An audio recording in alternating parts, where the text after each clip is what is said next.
పూర్వం గజాసురుడు అనే రాక్షసుడు శివుడు తన గర్భంలో ఉండి పూజలు అందుకోవాలి అని వరం కోరాడు. శివుడు గజాసురుని గర్భంలో ఉన్నప్పుడు కాపాడమని పార్వతీదేవి విష్ణువును ప్రార్థించింది.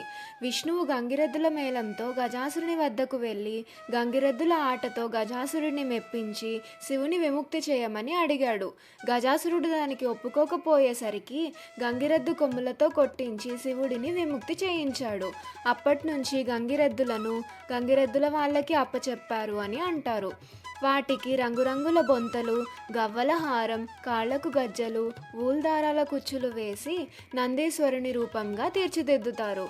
ఇంటింటికి వెళ్ళి మీకు మేలు జరుగుతుంది అని చెప్పు అంటూ గంగిరెద్దులతో తలను ఆడిస్తారు. ఇలా మనకి వినోదాన్ని అందించటమే గంగిరెద్దుల వాళ్ళకి జీవన ఆధారం.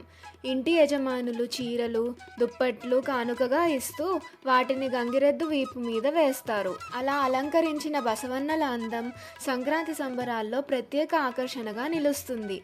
ఈసారి గంగిరెద్దులను చూసినప్పుడు మీ పిల్లలకు ఈ విషయాన్ని చెప్పండి. మన సాంప్రదాయాలను కాపాడండి.